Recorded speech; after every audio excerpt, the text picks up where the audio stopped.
Référence TV, la chaîne de l'innovation.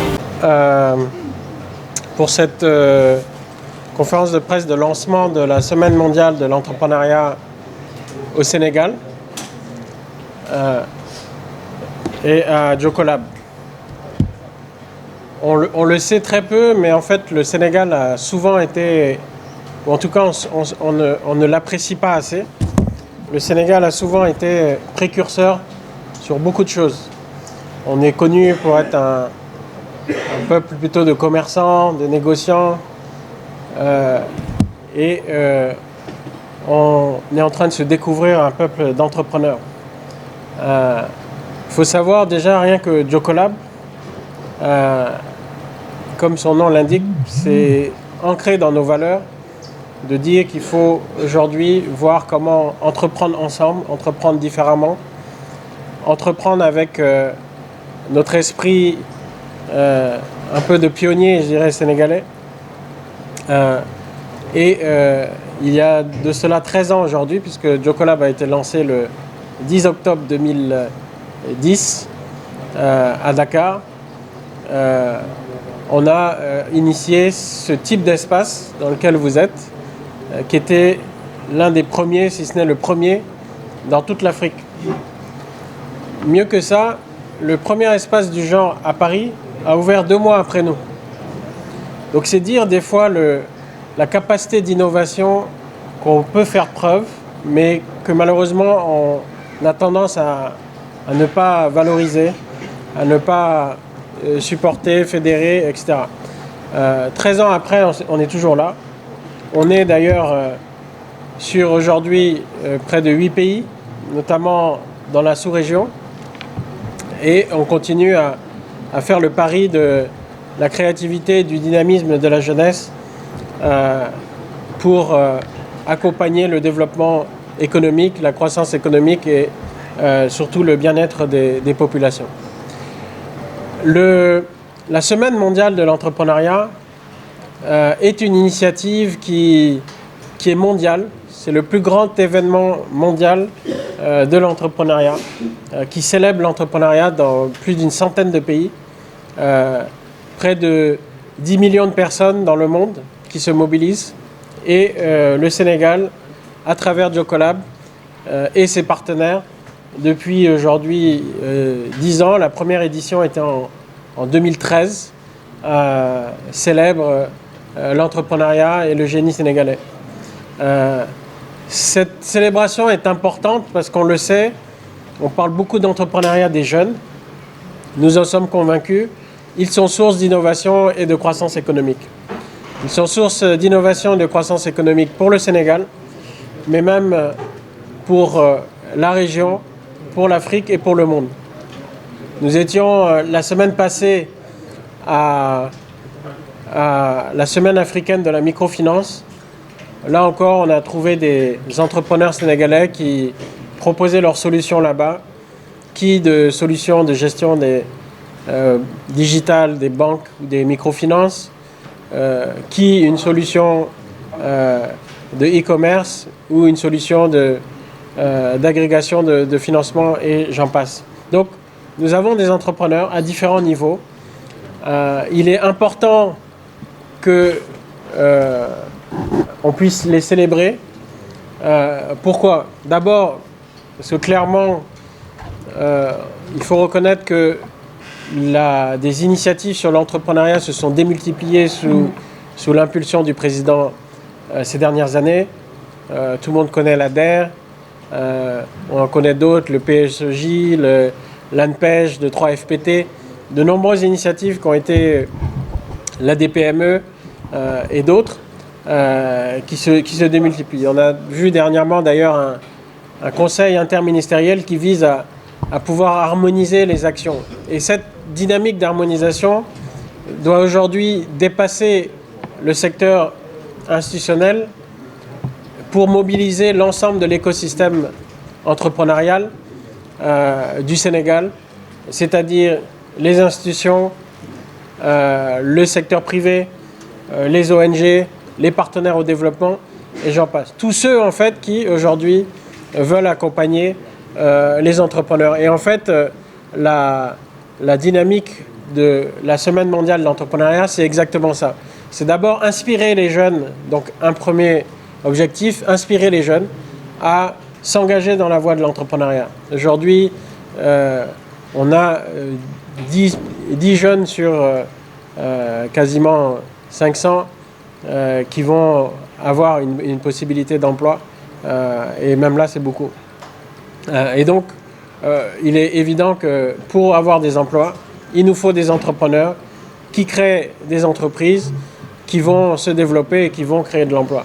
Il nous faut donc identifier ces entrepreneurs, les inspirer pour qu'ils s'engagent, qu'ils passent les premiers obstacles, les blocages qui peuvent être une peur de ne pas maîtriser la voie de l'entrepreneuriat, une méconnaissance, un besoin de financement, un besoin d'accompagnement. C'est ce qu'on fait depuis 13 ans. Et beaucoup d'acteurs le font. Il est important de le faire savoir et de leur montrer comment ils peuvent aujourd'hui être dans cette démarche d'entrepreneuriat plutôt que d'être dans une démarche de recherche d'emploi et d'attente surtout. Ensuite, c'est mentorer et guider. Il y a énormément d'initiatives, mais est-ce qu'on les connaît finalement? Donc il est important pendant une semaine de pouvoir s'asseoir et avoir cette capacité à intégrer des entrepreneurs à travers les différents programmes et les conseiller pour leur permettre vraiment de réaliser leurs rêves et leurs projets. Enfin, c'est connecter et engager. Connecter et engager les différents partenaires à travers les frontières, à travers les murs que peuvent se créer entre les différents acteurs. Encore une fois, notre motto à Jocolab a toujours été le Joko, c'est de fédérer, de créer du lien, de se mettre ensemble pour faire et faire plus ensemble. Et donc, c'est ce qu'on retrouve dans la dynamique de cet événement, à vouloir connecter les différents acteurs, à vouloir les engager aussi, donc faire le point et pouvoir s'engager sur des actions dans le futur qui permettront de développer l'économie et la nation. Il est important aujourd'hui que tout le monde puisse trouver sa place. Quelques événements clés qu'on a déjà préparés. L'un, c'est bien sûr le forum de lancement où on va avoir un keynote assez inspirant et on est en train de valider les différentes présences en présence des différents partenaires et des autorités. Ce sera aussi un atelier sur le financement des entrepreneurs. Jocolab s'est engagé depuis aujourd'hui en partenariat d'ailleurs avec ADA du Luxembourg, appui au développement autonome, l'ONG luxembourgeoise, et d'autres partenaires, donc Cofina, dont IMSEC, la microfinance et d'autres, à réfléchir et à explorer des nouvelles formules de financement des entrepreneurs, ce qu'on a appelé le Yes Fund, pour voir comment est-ce que des entrepreneurs peuvent accéder, des primo-entrepreneurs peuvent accéder à du financement, puissent après développer leur projet et voir comment on peut créer du lien avec le secteur bancaire et financier, qui sont deux mondes qui ne se connaissent pas aussi, mais de le faire de manière très concrète et d'essayer de travailler sur des nouveaux types d'outils financiers qui vont être adressés pour ce type de jeunes. Donc on va monter un atelier dessus. Un atelier aussi sur l'accompagnement des agripreneurs. C'est un grand sujet. L'entrepreneuriat ne doit pas rester l'apanage de Dakar et de la capitale. Il doit gagner les zones rurales. Avec LuxDev, un programme vient de se conclure avec plus de 900 entrepreneurs, tout confondu, dont quasiment 200 agripreneurs, dont la bonne partie a été accompagnée par Jocolab, sur lesquels on voudrait faire le point et se questionner sur justement un agripreneur, c'est quoi? Est-ce qu'on peut aujourd'hui réenchanter la vie des zones rurales et des jeunes de zones rurales qui, plutôt que de se dire que c'est un calvaire de travailler la terre, se rendent compte que c'est peut-être une opportunité pour eux et qu'en fait ils sont dans une démarche d'entrepreneuriat même s'ils n'en ont pas confiance. Donc comment est-ce qu'on peut les aider et comment est-ce qu'on peut démultiplier cette dynamique-là. Nous voudrions, et là on est en discussion avec les écoles et les universités, lancer un challenge des écoles. Parce que nos enfants sont formés dans les écoles. Est-ce qu'ils prennent la mesure aujourd'hui de la question de l'entrepreneuriat On sait que c'est en train de se déployer, notamment le ministère de la formation professionnelle a aujourd'hui mis en place des modules sur l'entrepreneuriat qui sont quasi déployés sur l'ensemble du territoire pour amener les jeunes qui sont dans les formations professionnelles à prendre en compte la dimension entrepreneuriale. Comment est-ce qu'aujourd'hui ça se fait dans tout le dispositif éducatif et de manière très concrète, est-ce qu'on peut faire un pitch concours où ces jeunes vont se challenger, ce qui fait aussi que ça va leur créer une dynamique et peut-être nous permettre d'identifier, là encore, des talents que l'on ne verrait pas. La question de l'accompagnement. On est dans nos traditions habitués à avoir des aînés qui conseillent les plus jeunes. Et donc, le mentorat ne devrait pas être une surprise et devrait être quasiment automatique au Sénégal. Et donc, on a en préparation avec des coachs professionnels l'organisation et le lancement d'une charte du mentorat qui va définir, parce qu'on voit bien qu'il y a des blocages, des entrepreneurs qui ont peur qu'on leur vole leur idée, des mentors qui ont peur qu'on leur prenne trop de temps ou qu'on leur demande trop d'argent. Et donc, on a constitué une charte de fonctionnement avec des engagements sur la confidentialité, sur le non-conflit d'intérêts, et ça avec l'engagement aussi de Jocolab et de son réseau. Il faut voir que Jocolab se positionne vraiment comme un tiers de confiance entre les entrepreneurs et les différents acteurs de l'écosystème. Notre raison d'être, ce sont les entrepreneurs. Nous sommes nous-mêmes des entrepreneurs. Jocolab a été l'initiative d'entrepreneurs et nous avons cette conviction qu'il faut aujourd'hui que l'ensemble de l'écosystème fonctionne ensemble pour pouvoir marquer des buts si on était à la Coupe du Monde. Voilà. Et bien sûr, voilà. Donc après des célébrations plus sympathiques comme des cocktails ou autre, mais voilà. Donc rapidement, c'est un peu ça. Cette année est assez particulière dans le sens où l'année prochaine, donc 2024, en mars précisément, 1500 délégués sont attendus à Cape Town pour la rencontre mondiale de la région Afrique. Et donc, bien sûr, nous espérons que le Sénégal ne fera pas défaut et sera présent en force. Alors, c'est en mars, donc juste après les élections. On verra comment ça va se passer, mais l'entrepreneuriat n'attend pas. Et donc, et même l'État, il y a la continuité des services de l'État. Et donc, on espère que l'économie montrera encore une fois sa capacité de résilience pour aussi ne pas manquer les rendez-vous mondiaux. Il faut savoir que le dernier rendez-vous qu'il y a eu Afrique remontait à assez longtemps.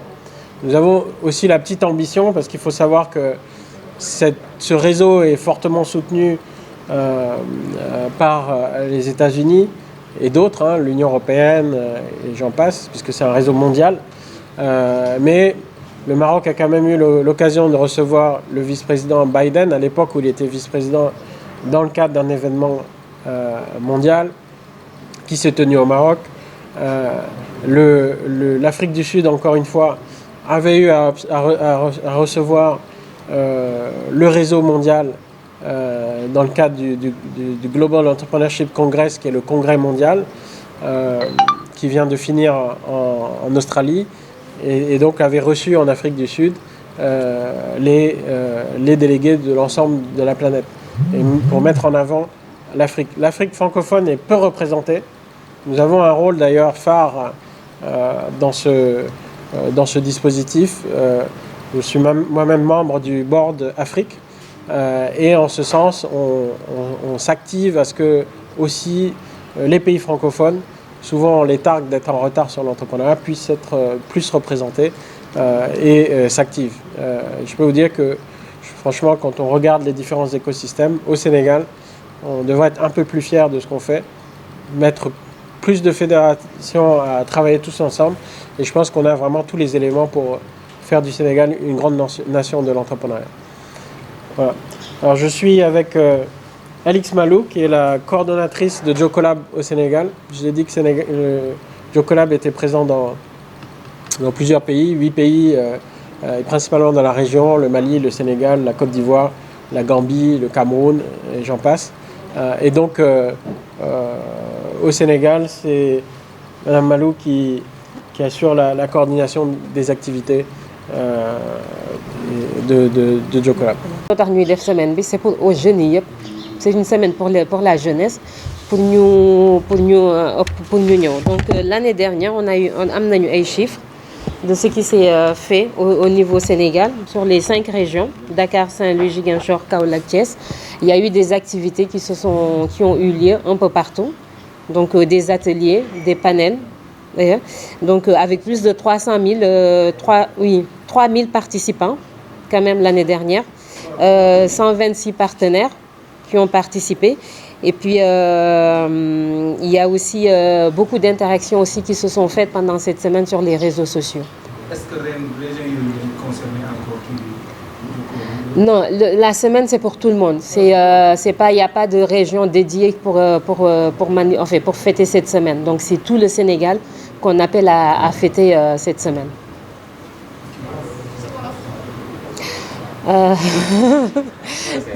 Semaine pour ñëpp la. C'est pas d'où seulement région yi ma cité ni Kaolack, Saint-Louis, parce que région yi ma cité ni mooy réunion am te ne daaw il y a eu beaucoup d'activités qui se sont yu amoon ci région yooyu noonu, mais semaine pour ñëpp la, Sénégal waa Sénégal ñëpp région yëpp.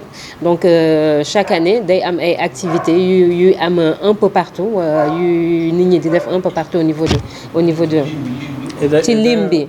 Tous ceux qui veulent organiser des événements sont invités à nous contacter pour organiser leur événement dans le cadre de la semaine mondiale, et nous on va le relayer au niveau mondial.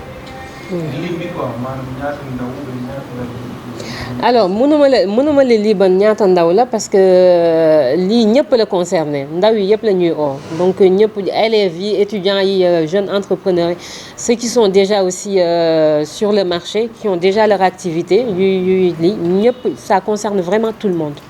Voilà, donc je peux pas lister, je peux pas vous faire une liste de jeunes à qui ça concerne. Ça concerne tout le monde. Merci.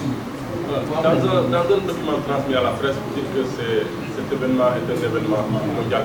Référence TV, la chaîne de l'innovation.